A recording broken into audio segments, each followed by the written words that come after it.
you have found Authentic Business Adventures, a business program that brings you the struggle stories and triumphant successes of business owners across the land. Downloadable audio episodes of the Authentic Business Adventures podcast can be found on the podcast link found at drawincustomers.com.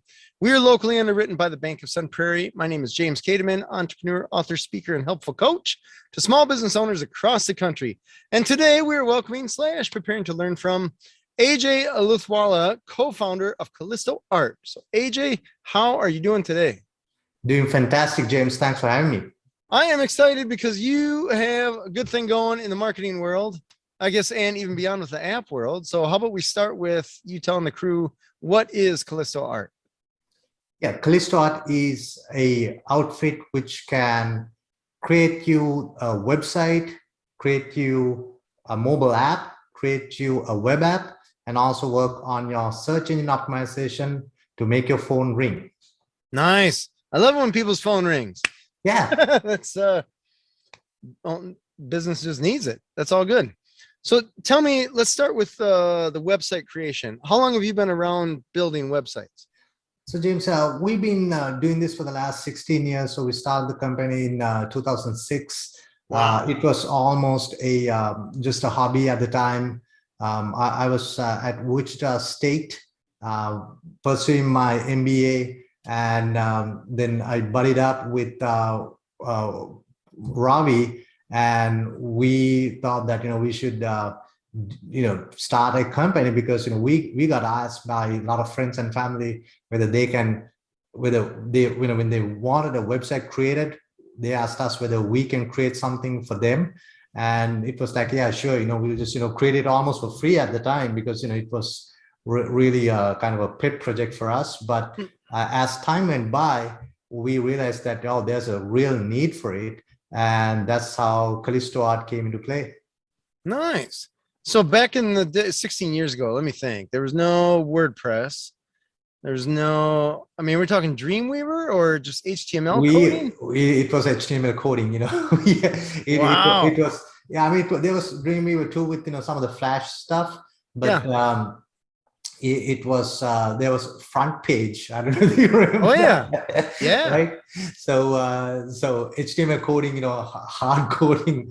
And so the maintainability of those sites were just disastrous because they would consume a lot of time. But if you think about it, back in the day, if you kind of go back in time in the 90s, right, having a website was just like for bragging rights. Oh, I got a website. My business has a website. It was really not a lead gen thing. It wasn't doing any of that. It was more like, I have a website. Oh, I paid a guy to get myself a website, right? And then in the early 2000s, this changed a little bit with everything going on with the .com. Then people recognized the need to have a solid website, and there was a purpose to it as well, right? So there was a certain level of lead gen which was happening out of that, and people were still kind of dancing around it, just like how people are dancing around cryptocurrency now, right? Because you don't really know what's you think that you need it, but you're not sure. And then once you get one, you won't touch it for the next 10 years. It's gonna just sit there. It's gonna, it's gonna act as your online billboard, and you don't have to, really mess with it, and it just, stays there. So that's, and we came in right in the middle in 2006. So I think late 2000s, that's when people truly start recognizing, okay, there's actually power to having a website. At the time, I remember right around 2007-8 time period, we were creating e-commerce sites too. E-com. Wow. E-com was around. I remember we created a website called Scoutman Supply, which was an e-com site to sell Coleman camping products. Oh, nice. So there was a distributor who wanted their own website to sell it online. That business is no longer, it's not there anymore. But that's one website I just remember from 16 years ago or 15 years ago. that we created, which was an e-com site. Nice. You're jogging me back memory wise because I'm thinking, what was my first website? Because I started my first business in 2006. Right. I remember building my own website. I used Dreamweaver and Photoshop. Yeah. And then I remember when smartphones came out and you essentially had to have two websites. Right. Because responsive website, like that wasn't even a word. Yeah. And so then you're building, and then any screen that you looked at, stuff just looked funky unless it was the exact screen that you built that website on. Right. Stuff blocks would turn out all weird. You'd end up with sentences that would end up on the way left side of the screen. Right. It's just a weird time. Or the sentences would sometimes they will just flip sideways, vertically and horizontally. I remember those days. So we've come a long journey. We just grew from being two-person gig to we have a good sized team now. We have project managers on staff. We have a separate search engine optimization department. Then we have around we have full-time around 25 on the other side of the world. Were from Sri Lanka who are working for us. And then we have kind of built a pool of around 100 people whom we can grab from as resources. Again, in Sri Lanka, when it comes to working on apps, they don't really work on websites because it's a little different. But to do some technical heavy lifting on the apps and web apps, we use overseas resources. And we just had another guy from Venezuela. One of our SEO guys is in Peru. My assistant is in Venezuela too. So they are all over the place, and we work across multiple time zones. And that has back in the day, everyone came to an office, right? But for us, even before COVID, we were a full virtual company because that worked for what we do. The beauty of our business is we can be wherever and do work for whomever. So nice. That's a nice convenience that has allowed us to do work with people around the world. A little bit of freedom there. That's cool. Yeah. So tell me, chronologically, you are going to school, you meet, who's your partner? I'm sorry. Ravi. Ravi. Yeah. So you meet Ravi, the two of you are like, hey, let's start this web design company. I imagine at first it's just the two of you putting together websites, right? Yeah. So it was again, so I actually knew Ravi from Sri Lanka because he's from Sri Lanka as well. So I knew him from my college days. So at Wichita State, I did my graduate work. So he was already in Canada. So we talked about doing some work together, and it was again like a back burner project at the time. Just as okay, if something shows up, we'll do the website. And then we didn't really go out and do a lot of outreach work as well. When things showed up, we did it because we were both busy. I was in school, Ravi was working full time at another place. So slowly but surely we came together as a kind of a full-time gig and full-time outfit. And we were just doing websites for a very long time. And it's during the last, I would say, 5 years when we started working on mobile apps and web apps. We were, and I would say, search engine optimization as well. Gotcha. Website was our main bread and butter for a very long time. All right. When did you add your first employee? We added our first employee.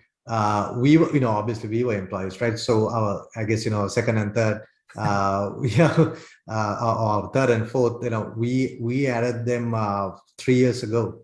Oh, wow. Okay. Yeah. So the business was just kind of coasting along, doing whatever, and then you Yeah. decided, hey, let's shift it into drive and make something happen here. Yeah. Yeah. It's we really it really kind of like took off because we noticed that the amount of need that was existing in the market, and we want to like really drive ourselves forward with a lot of force. And that's when we recognized that Ravi and I, we can't just do this on our own with a bunch of overseas resources, because there needs to be someone who's doing full-time project management. There needs to be a team who's doing full-time project management, and there needs to be other extra hands who can help our technical pushers in terms of website development and search engine optimization, someone who can talk to customers at our end. So that's when we thought that, okay, we need to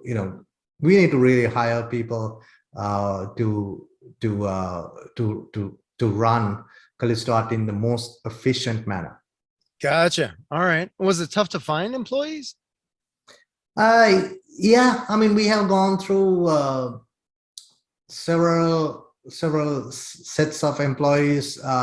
It's hard to find, I guess, people who wants to maybe stay with you for a long time, for all kinds of different reasons. And I always blame it on ourselves, because I don't want to excuse me, ever blame it on the people who work for us, because it's we as employers always have to take the responsibility. If you had a bad hire, it's your fault, right? Yeah. You cannot blame it on the person whom you hired, because they heard what you said during the interview, and they thought that they will be a great fit for you and for themselves, and they join your company. Now, if for some reason it doesn't work out, that is your responsibility, right? So Yes. yeah, so we were, I guess every entrepreneur goes through this, because you have to learn to hire the right kind of people, and it comes from experience, right? So we got the experience, we went through it, and I think we are still going through that experience as well. And it's especially different when you have a company who is dealing with different cultures, different time zones, and even sometimes different languages. You have to kind of be very sensitive to what someone else might think. When you say a certain thing in a certain way, what they might understand, right? Well, and just last week I actually told my team that we don't know what's going on in your country right now. Because we have 2, 3, 4 different countries where we have employees from. All right. So I just told them that just tell our lead project manager upfront in every month what major holidays you have for that month, so that way we can plan accordingly. So you can have the day off, but we just need to know upfront, right? Because looking at someone else's country calendar, I cannot pick which holidays are the major holidays on it. Like these are like very can be looked at as minute things, but for someone in that country can be a huge deal, right? You want to take a day off on your Independence Day, right? You want to take a day off. I mean, we can obviously keep like the major known holidays like Christmas and New Year's, and those way. And in some parts of the world, even the holidays are different. Like New Year's, we celebrate it on the 1st, but in some parts of the world, it's sacrilegious not to come to work on the 1st. You can party out. You can party out till 4 in the morning on New Year's Eve, but you show up to work at least for few hours on the 1st of January, because you do not keep a business closed on that first day. That's how they think about it. All right. So you have to be sensitive to those kind of things as well. So we try to kind of cater to everyone and their kind of like their needs, to make sure that we are sensitive about what can be going on culturally in their world. Yeah, that's fair. We just added a few people from the Philippines, Right. and it was I think they were starting, or maybe their first week was right before July 4th. And I said, just kind of side thing, like, hey, we're gonna be closed on Monday for the 4th, and they just said, why? And I'm like, oh, you have no idea. Right. It didn't even dawn on me. Yeah. Doesn't the whole world celebrate this? No. No. So like, wait, sorry, time out. And then it made me think, like, whoa, they probably have holidays that I have no idea about. Right. So yeah, we had to figure that out. Yeah. Yeah. It's you want to be culturally appropriate more than anything, right? Yeah, they'd not show up to work one day and I'd say why. And they're like, don't you know? Yeah. It's a major holiday in this country. So, funny. Right. Interesting. Tell me about search engine optimization, because I imagine that has changed from 2006 even up to today. Just trying to think, when did Google start? I guess Google was around 2006, but I just think of like Netscape and all those things that AOL came and went. Yeah. So search engine optimization, for those who don't know what it is, it's how you get found in Google when someone is using for products or your services, right? When you search for electrician in Tampa Bay or electrician in Odessa, how those certain set of electricians show up in the map results or right down there in the search results is because of search engine optimization. So those websites which shows up, they have the right amount of keywords, the meta descriptions, all kinds of great copy. They have optimized their Google My Business profile. They have been posting into it. They have pictures. They have really worked on it. They have the right address, the phone number, the name, and all of that. And that's how search engine optimization works. Now, back in the day, to your point, in the let's say in the early 2000s, if you created a website and in a month you search for it, if you search for the products and services or the name of that website, it'll easily show up because there were not many websites that were available out there. But now a lot of people think that just because you create a website, automatically the next day Google will find you and Google will show you in a search result. And that's not the case. You have got buried in the billions of websites which are out there, right? So if you are not proactive about telling Google, hey Google, I'm here, these are the products and services that I have to offer, or these are the first or the top 3 things which we do, Google will not know who you are, right? So Google has these bots. So these are little programs which crawls the internet every night and looks for new stuff, new content. And when it sees that there is some kind of new content, or that you are queuing up some new content to Google, Google indexes your information in its Rolodex. Right? So now when a user goes in and looks for your products and services, now Google pulls from its Rolodex and shows that information to that user, right? So that's how search engine optimization, what search engine optimization is, and to a certain extent how it works. And I can obviously go into more details, if you would like to know specific details about how we do it. Yeah, I think it'd be great. It'd be great to know. Okay, so Google has 3 main areas, because we refer to Google as just Google, right? Google has the Google Organic, then Google Map, and then Google Mobile. So what you see in a mobile search, if you look it up on your phone, might be different from what you see the same products and services if you look that up in your computer, right?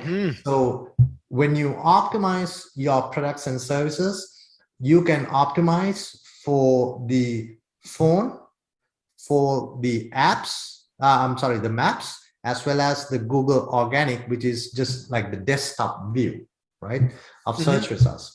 So you have to think of Google as the beast which exists in Greek mythology with the three heads, I think, Cerberus, which feeds into the same stomach, right? So you have to feed these three mouths, and that's how the search engine optimization, or you get the biggest bang for your buck on Google.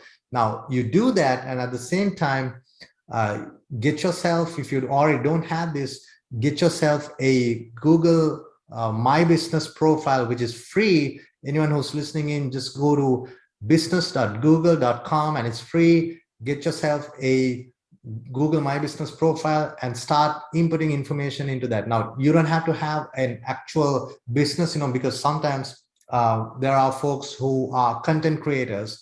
There are people who are coaches who do business under their own name, and they ask, okay, I'm confused. So should I get a Google My Business profile for myself? The answer is absolutely yes.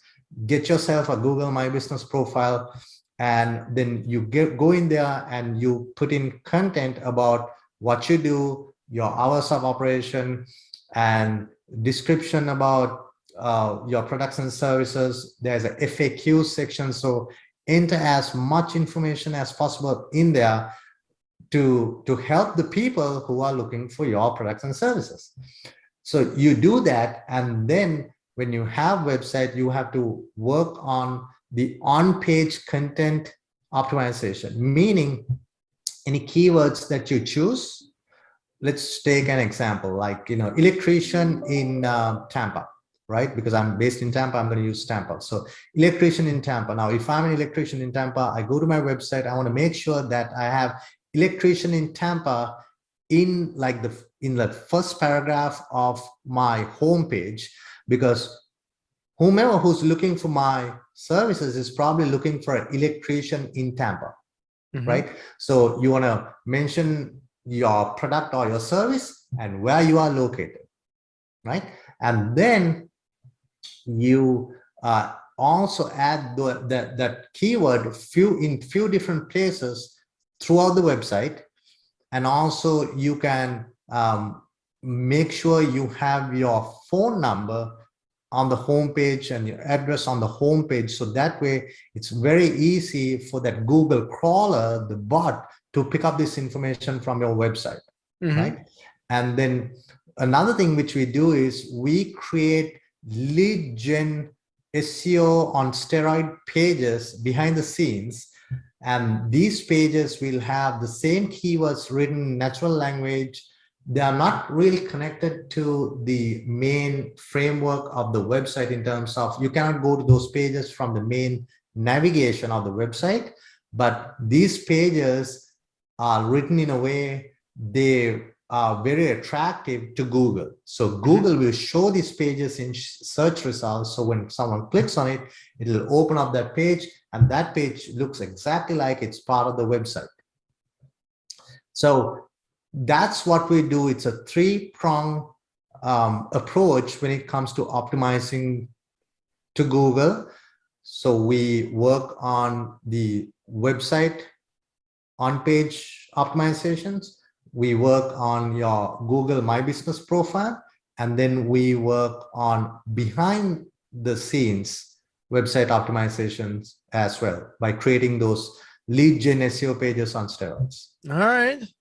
That's cool. So when it comes to search engine optimization stuff, I've worked with some different companies and talked with different companies. Some of them were just a guy in his garage, and others were many people in fancy high rises. Right. I guess as far as that goes. Yeah. I don't necessarily know that the high rise people were better than the garage guy. I mean, I guess I base it on how long they stayed in business.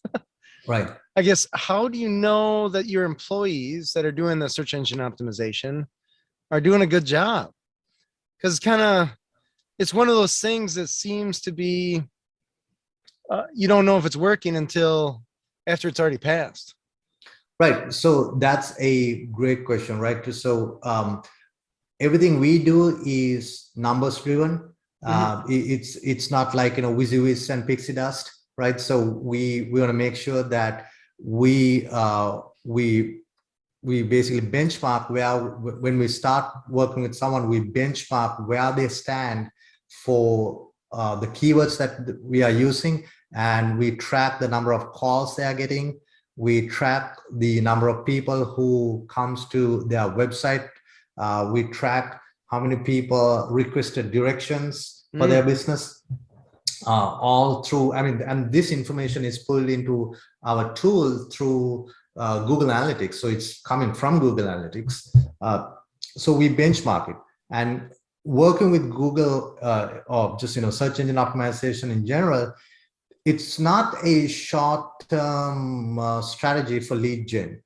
Short-term strategy for lead gen is running Google PPC or pay-per-click ads. And we do that too, but that can get very expensive for some people very quickly because at cost is it is high. So if you are not willing to spend at least 15 grand a month, then running Google ads can not be a great strategy for you. You say $15,000 a month? I'm sorry, not 15,000. Now I meant to say 1,500. Not oh, 15 gotcha. Okay. Yeah. No, that's still 15,000. Like, whoa! I've been doing that wrong.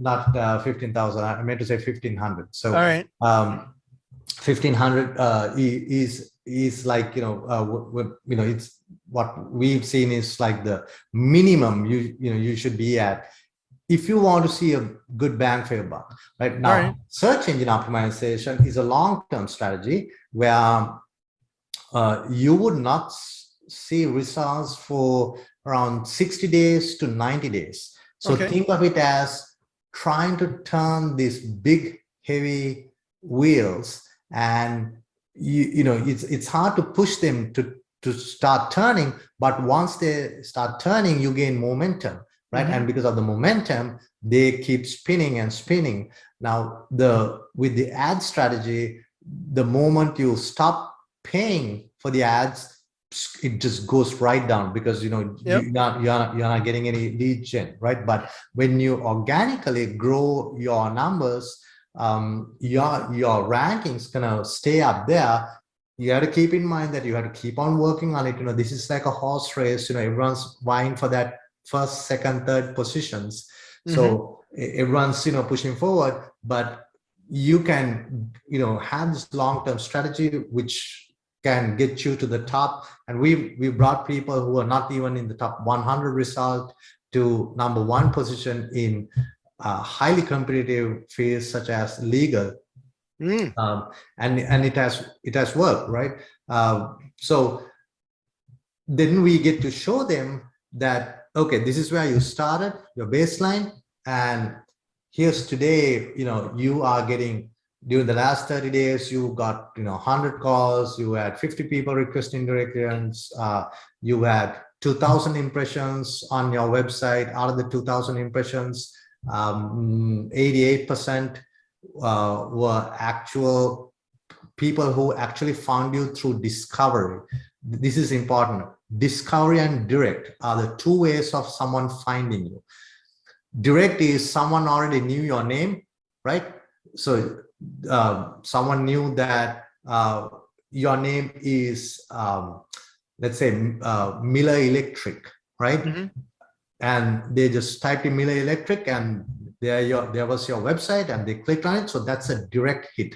But if someone searched for Tampa electrician or electrician in Tampa, and your name showed up, and they clicked on it, and they found you, now that's through discovery, and that's the most powerful one, because because if they already know your name, then they already know your name. They will somehow find your information, right? But if they don't know you and then they somehow discover you, That's where the power is. Yeah. So we can track all of that, and we track it, and we get to see what happened during the last 30 days, what happened during the last 90 days, what happened during the last 6 months. We can track all this. We can track to see when you were getting the calls, and when I say when, which day of the week you were getting the most amount of calls. So our report shows that, for an example, Monday is your high call volume day.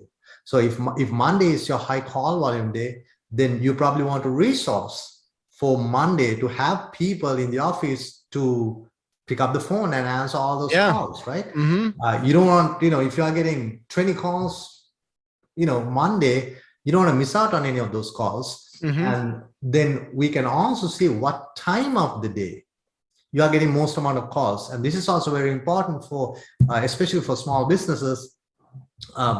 With some businesses, we've seen that they are getting calls right around lunchtime. And that's because we see a spike in the graph right at 12.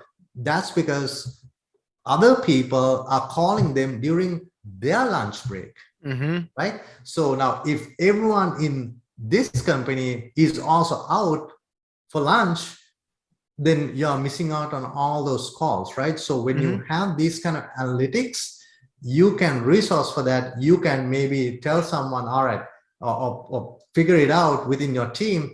You guys go for lunch early and come back by noon, so you can man or woman the call, or go after, say, 1 o'clock. So we have some kind of a team understanding that someone will always be there to answer the phone call, or maybe one person or two people. So it's all about knowing data about your business, right? If you don't have that dashboard of data, then you don't know what's going on, and you're blindly doing the same thing over and over again, month after month, and your business is not growing. And this is why. Interesting. So as far as calls go specifically, let's just go down that road because that's a fun road. Yeah. These are calls that people essentially paid to come in.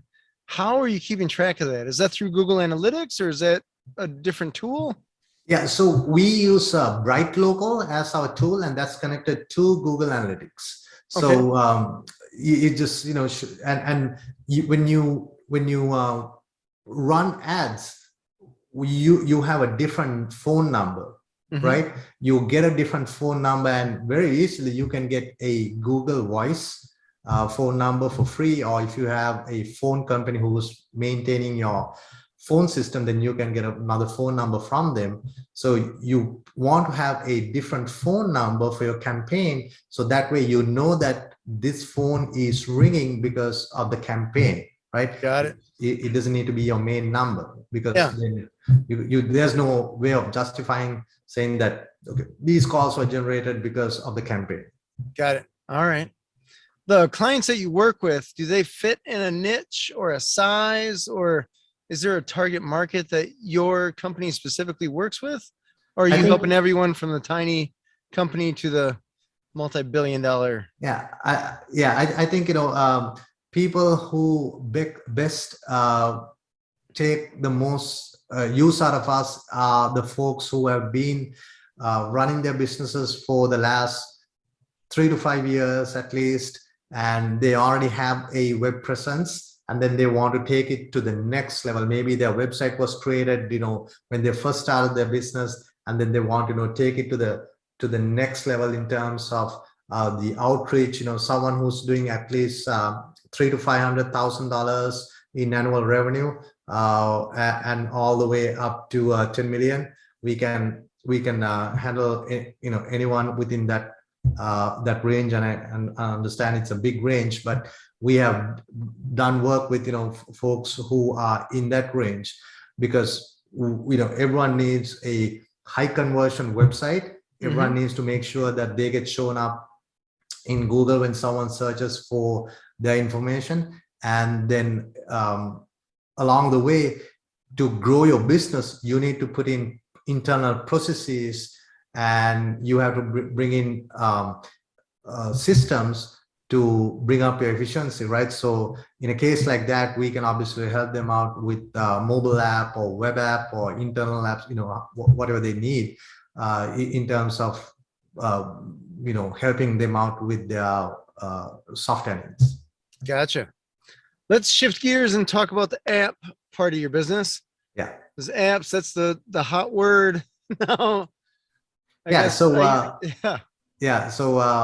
mobile apps have been around for a long time, right? So I think there are around 1 billion apps out there now, and apps are a very interesting thing, because a lot of business owners comes to us and say that, oh, I need to build an app, and I ask them, who told you that? And they say, I think we need an app. So that person came up with the idea of, I need an app. And I tell them, make sure that your users needs the app, right? It's not that, oh, I need an app. It's like, would my users actually download this app, have it in their phone, and actually use it? And that's when you want to create an app. You don't want to create an app just because you need an app. It's not it's not cool to have an app, unless there's an actual real need for it and people will actually use it. So the app development work, the way it works with us is someone who has an idea for an app. A lot of people who has an idea for an app, they don't have an IT background, right? So we kind of walk them through the process. They come to us and we do a Zoom call, and we gather from them what exactly they're after. And then we write it up as a requirement specification document. So we show them that we have understood your idea for the app. And during this process, we might have to meet with them another time just to, answer some follow-up questions. And then we create a pricing proposal. We have a task list which we create, the modules which will go into each of the features of the app, and then we come up with a pricing proposal and we get it out to them. And then if everything's good to go, then we start working on it. Now, app development can take a little longer than how long it will take to create a mobile, a website. So apps can range from 3-4 months to multiple years based on the size and the complexity of the app. And all right. We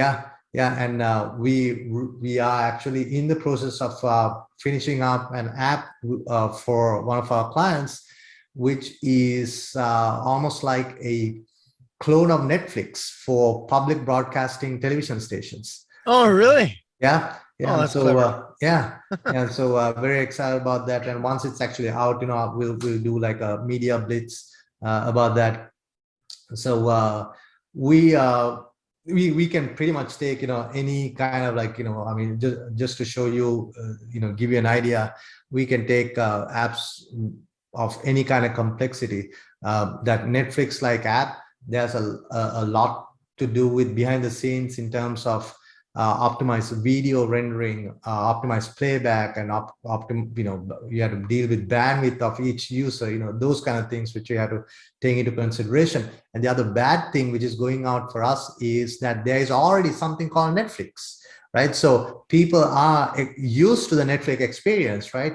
People are already used to the Amazon Fire TV experience. People are used to a lot of streaming content. So when you create an app, you have to have it at the same level or above the quality which someone has already experienced with another app, right? So you can't be below quality and no one will use that. Yeah. And so these are certain things which we take into consideration. And also we are not just we just don't behave like a hired gun. We always try to think with you, think with the business owner, think with that entrepreneur, think, what do they actually need? What can we give them to make them successful, whether it's a website or an app, or maybe they, missed out on something. We'll point it out to them and ask them, do you think this is important? I mean, do you think that, if we if you do this, would this be important? And they might have an idea which we will tell them upfront that we don't think this is a great idea. All right. Yeah, we will. And we it might be not just the idea. It can be something along the way of, we are creating an app and we are trying to add a new feature, which or the entrepreneur will say, why don't we add this feature? And we might say that, oh, I don't know, I don't know whether that's a great feature, because we've seen that this feature has actually not gone so well with other apps, and we can share examples and things like that. All right. Well, that's cool.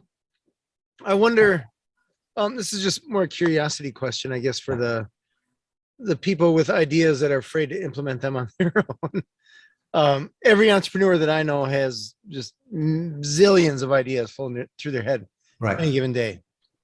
And an app may be one of those, but just like any other idea, you're like, what would it take to actually implement that? And what's return on investment, stuff like that. So just, can you give a range for entry level app?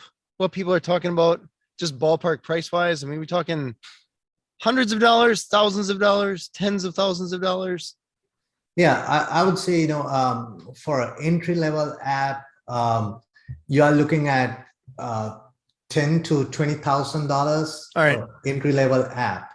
Gotcha. And you have to remember that apps, any kind of software, especially apps, are never a one and done type project. Right. You got to come up with version 2, 3, and so on and so forth. Mm-hmm. So you just kind of keep that in mind as you plan out creating an app, right? And and the app costs can go up very easily. Sure. Yeah. So, but what I would say is, I know that, all the entrepreneurs who are listening in, they have zillion different ideas.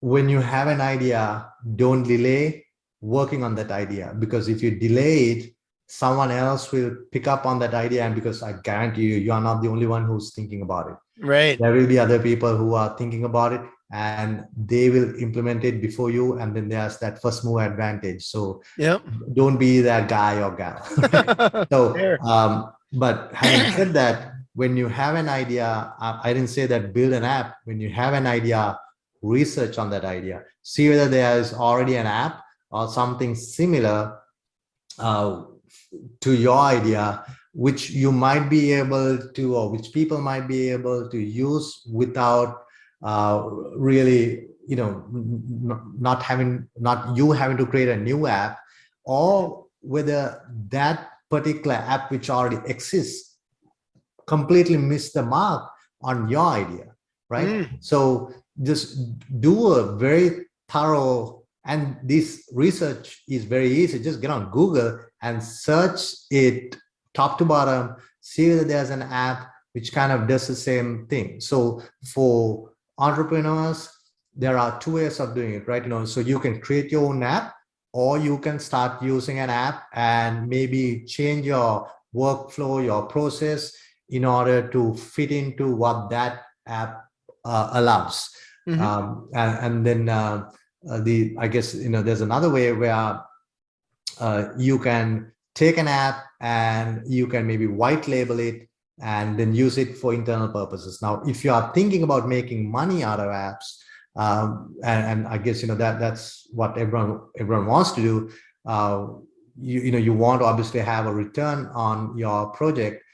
Then you want to think about how you are going to make money too. It can be through having Google ads. You can have like a version which has ads, and then someone will pay $5.99 or $4.99 a month for those ads to go away, right? And then the other model which you can go off by is, you have a you remember, back in the day, you had the light version of the app, and then you had the pro version. But now within the same app, depending on your subscription pricing level, we can toggle, like enable, disable certain features for certain users. Interesting. So yeah, you can do that. So they have that option of having a website where someone will get the freemium version, and then there is $4.99 a month, $12.99 a month,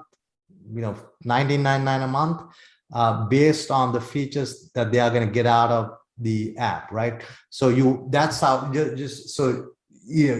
definitely can get a return on the investment, and then with a very heavy user base, you can really monetize it, and one day you might even be able to sell your business.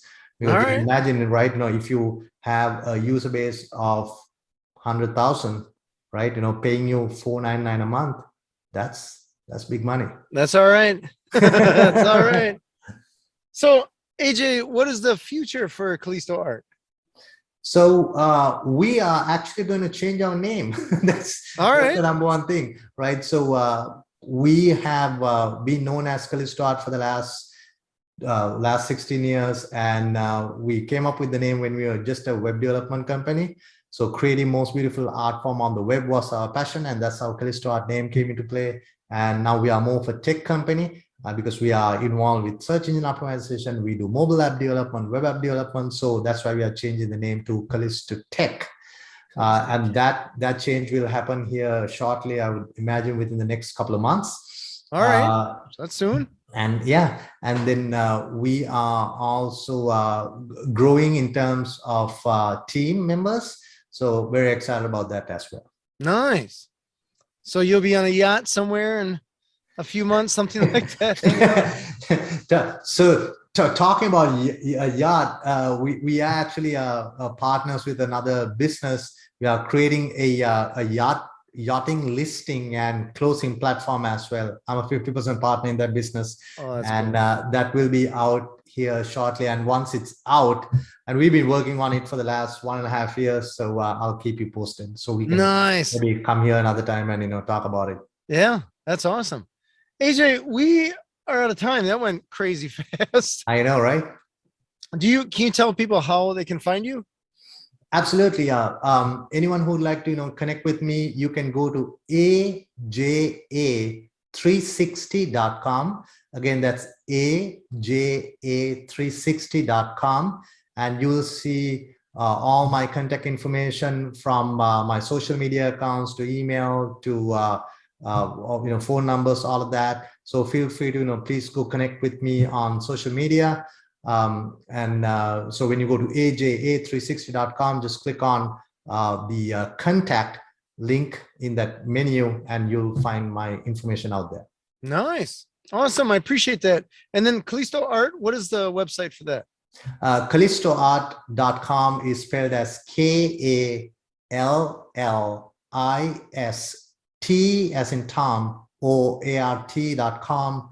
It's again KALLISTOART.com. Awesome. And James, can I give a free gift to the listeners? Oh, I'm sure they'd be okay with that. Okay. All right. So when you visit KallistoArt.com, there is a link called free gift in the top right corner, and just click on that, and you'll get to see a free white paper which talks all about SEO.